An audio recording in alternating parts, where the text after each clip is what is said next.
তোমারা আপনার আল্লাহকে আপনাকেই ডাকতে হবে, আপনার নামাজ আপনাকেই পড়তে হবে, আপনার রোজা আপনাকেই করতে হবে, তাহলে আল্লাহর প্রিয় হতে পারবেন।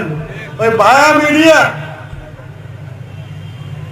ভোট দিলে আল্লাহ, ভোট দিলে পাবে আল্লাহ, এটা একটা স্লোগান এবং বিভ্রান্তিকর স্লোগান। ওদের নেতা যদি এতই ইসলাম দরদি হয়ে থাকে, এই পৃথিবীতে এখন সবচেয়ে কট্টর মুসলিমপন্থী দল দেশ কোনটা? আফগানিস্তান। তালিবানরা চালায় না? সেই আফগানিস্তানে ধর্ম বিষয়ক কয়েকটা কেতাব ব্যান করেছে, তার মধ্যে মওদুদির বইটাও ব্যান করেছে। তাহলে ওনারা কি ইসলাম? আপনি বুঝে নেন, আমি কিছু বলতে চাই না। সুতরাং আরে চুপ কর, জানে পাবলিক বুঝবো, আমার তো লাভ নাই। এখন এই শক্তি কিন্তু এই 16 বছরের আন্দোলনে তারা ছিল না। তাদের নেতা করে ফাঁসি দিছে, একটা হরতাল দেখছে, হরতাল দেখে কোনো লোক থাকে নাই, হরতাল হয় নাই। তারা কি করেছে? তারা আওয়ামী লীগের ভিতরে ঢুকে গেছে, ছাত্রলীগের ভিতরে ঢুকে গেছে। আর আমাদের ছাত্র দলের ছেলেরা যতবার ঢাকা বিশ্ববিদ্যালয়ে ঢুকতে গেছে, তাদেরকে পিটানো হয়েছে, হাত পা ভেঙে দেওয়া হয়েছে, কিন্তু ছাত্র দল ঢুকতে পারে না। আবার 5ই আগস্টের পরে যার যার রূপ নিয়ে তারা শিবিরে ফেরত আসছে।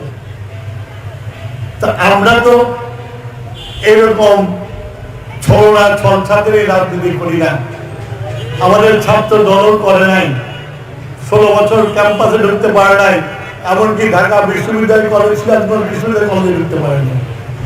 যতবার ঢুকতে গেছে ততবার তাদের পিটানো হয়েছে, ততবার তাদের পিটানো হয়েছে। সুতরাং এই ঘাটতি মেরে থেকে নির্বাচনে জয়লাভ করে সরকার গঠন করবে, এই স্বপ্ন তারা দেখছে। তার কারণ আছে, তারা এই ছাত্র জনতার গণ উদ্বর্তনের পরে বিভিন্ন প্রতিষ্ঠান তারা দখল করে নিয়েছে। বিশ্ববিদ্যালয়ের ভিসি থেকে শুরু করে, কলেজের প্রিন্সিপাল থেকে শুরু করে প্রত্যেককে তাদের দলের লোক বসিয়েছে। যেটা একটা প্রমাণ আমাদের সিরাজগঞ্জে কিছুক্ষণ আগে বাথরুম বলে গেল যে দুর্নীতির পাহাড়, ওরা নাকি সৎ লোকের শাসন কায়েম করবে, আমরা সব অসত্য। এই কথাই ভুলবেন না। আমার যারা সিরাজগঞ্জের চাঁদাবাজির ব্যাপারে বদনাম দেওয়া হয়, বিএনপি যারা করে, ছাত্র দল যারা করে, তাদেরকে কঠোর হস্তে দমন করা হয়েছে। এমনকি তাদেরকে আর্মি ক্যাম্পে পুলিশকে আমি নিজে ফোন করে নাম দিয়ে বলেছি গ্রেফতার করার জন্য। সুতরাং এখন যারা করে তারা হলো ওই যে ছাত্রলীগে ঢুকে গেছিল, আমার দলে ঢোকে নাই, তার গ্যারান্টি কি আছে? তার গ্যারান্টি কি আছে? সুতরাং আমার দলের যে কিছু লোকের যে প্রীতি নাই, তাদের সাথে সিরাজগঞ্জে আমি গ্যারান্টি দিয়ে বলতে পারবো না। ভোট হলে যে তারা যে অন্যদিকে ভোট দেবে, এটা সম্বন্ধে আমি শিওর। সুতরাং আজকে যারা নবগঠিত কমিটি হয়েছ, তাদেরকে হয় কি, আমি তো ধরো এই 26-27 বছর হলো দেখতেছি আমার বিএনপির কমিটিগুলোর ইতিহাস। কমিটি হওয়ার সময় কি বড় বড় মিছিল নিয়ে আসে, অমুক ভাই অমুক ভাই অমুক ভাই না দিলে হবে না। কিন্তু কমিটি হওয়ার পরে তাদেরকে কিন্তু আর খুঁজে পাওয়া যায়, দলের একটা পোস্ট নিয়ে নিছে, সুতরাং এবার যারা কমিটিতে আসছো তারা যদি আমি আজকে থেকে যেভাবে বলে দেবো সেভাবে কাজ না করো, কমিটি কিন্তু থাকবে না। এখন কমিটির একমাত্র কাজ হবে প্রত্যেকটা ভোট কেন্দ্র ভিত্তিক কমিটি করা। কমিটির কাজ হবে প্রত্যেক দিন বাড়ি বাড়ি যে ম্যাডামের সালাম পৌঁছিয়ে দিয়ে, তারেক রহমানের সালাম পৌঁছিয়ে দিয়ে বিএনপির সাথে থাকার জন্য আমন্ত্রণ জানানো। এই ম্যাডাম মিটিং এ আসো কেন, আর মিটিং এ ডিস্টার্ব করো কেন? পরে খেতে পারত না? হ্যাঁ, সারা দুটো পরে খাও। এটা করতে হবে। এবং আমি শহরের নেতাদেরকে বলে দিয়েছি আগামী 7 দিনের মধ্যে প্রত্যেকটা সেন্টার কমিটি আমার হাতে আসতে হবে। এবং এই নির্দেশ শুধু সিরাজগঞ্জ শহরে নয়, সিরাজগঞ্জ থানায় এবং বিভিন্ন থানায় যারা আছে তাদেরকে দেওয়া হয়ে গেছে। এবারকার লড়াই, এবারকার ইলেকশন খুব কঠিন ইলেকশন হবে, এটা মনে রাখতে হবে। এখন ভোট পাওয়ার জন্য তাদের লোগো থেকে আল্লাহর নাম উঠে দিতেছে। ভোট পাওয়ার জন্য ইসলামিক দল করে শরিয়া আইন হবে না, তাহলে ইসলামিক দল কি? সুতরাং নানান রকমের ভণ্ডামি করতেছে। আমি ঢাকাতে শাহজাহানপুরে পূজা মণ্ডপে যে ওই দলের লোক গীতাও পাঠ করেছে। সুতরাং ভোট পাওয়ার জন্য তারা অনেক কিছু করতে পারে।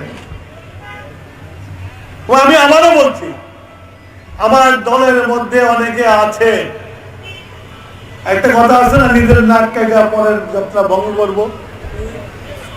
অলরেডি আমার সিরাজগঞ্জে শুরু হয়ে গেছে, কিছু হবে না।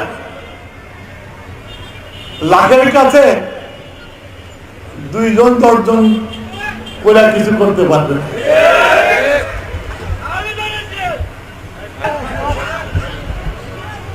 এই যে সিরাজগঞ্জের আমি নাকি ট্রাক বাস সমিতির কাছে টাকা নিই, এখানে তো ট্রাক বাসের লোক আছে, কবে কেউ?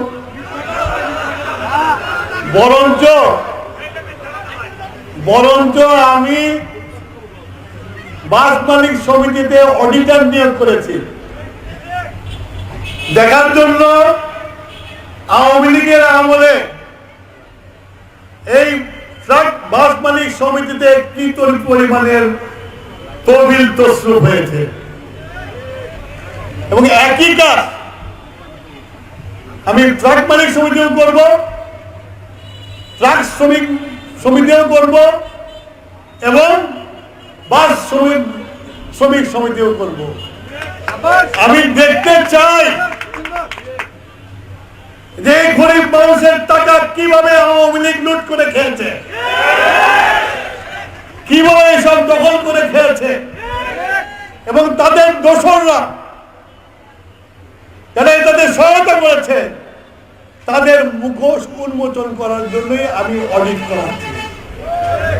এই দায়িত্বটা আমি তারাকে দিয়েছি, এই দায়িত্বটা মুন্সিকে দিয়েছি, আমার দলের নেতাবৃন্দকে দিয়েছি যে এই কাজটা করো। করার পরে একটা পরিষ্কার স্লেটে এই ট্রাক মালিক সমিতি, বাস মালিক সমিতি, ট্রাক শ্রমিক সমিতি, বাস শ্রমিক সমিতির নির্বাচন হবে। শ্রমিকদেরকে জানতে হবে, শ্রমিকদেরকে জানতে হবে তাদের কষ্টের টাকা কিভাবে লুট করে নিয়ে গেছে। এইটা যদি শ্রমিকরা না বোঝে তাহলে বোধহয় আমি বোকার স্বর্গে বসবাস করছি। যারা নিজেদের অধিকার নিজেরা না বোঝে তাদের অধিকার আমি বুঝাই দিতে পারবো না। কিন্তু এই যে প্রতিষ্ঠানগুলো আছে, এই সবগুলো প্রতিষ্ঠানের জন্ম হয়েছিল আমার ছোট ভাইয়ের হাত ধরে, মঞ্জুর হাসান মাহমুদ খুশির হাত ধরে হয়েছে। সুতরাং আমার দরদ থাকবে না, মাসির দরদ বেশি থাকবে, এটা বড় লক্ষণ খারাপ। এটা হবে, নির্বাচন হবে, সব হবে, তার আগে হিসাব চাই, তাই না? ওই একটা গান আছে না, কিসের হিসাব চাই? সেই হিসাব চাই আমি। এবং সেই হিসাবের জন্য যেমন বাসের সমিতির অডিটর নিয়োগ করছি, প্রথমে মালিক ভাড়া দিয়ে এত টাকা দেওয়া লাগবে, এত ভালো অডিট করতে হলে টাকা দেওয়া লাগে তো, নাকি? টাকা দিবার চায় না, সিএ ফার্মের টাকা দিবার চায় না। আমি সিএ ফার্মের আত্মা ধরে পেলাম, ভাই আমার বাস মালিকরা খুব গরিব, ভাত খায় না, বাজার করে পয়সা পায় না, তো একটু টাকা কমাইয়া দাও।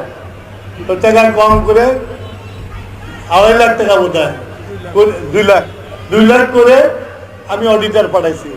বলছি ভাই ওদের থাকা খাওয়ার ব্যবস্থা করে দিই। ওটাও খুব কষ্ট হয়েছে, তারপরে করছে, তো ওটা অডিট হয়ে গেছে, হিসাব আপনারা পাবেন। এটা জানো মসজিদ আল্লাহর ঘর, সেটাও রাজনীতি করছে, রাজনীতি করে আমার 5টা বন্ধু উঠায় দিচ্ছে।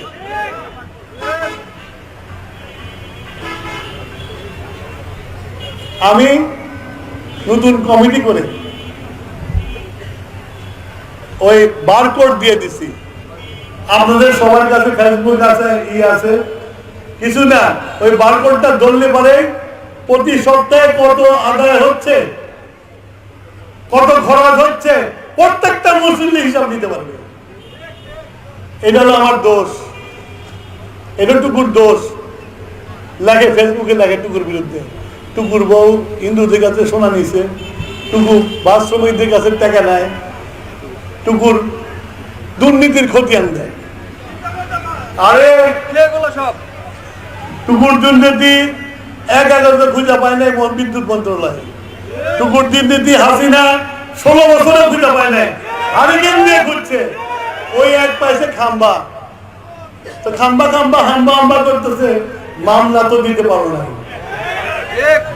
সুতরাং বিদ্যুৎ মন্ত্রণালয় কেন মামলা দেয় নাই?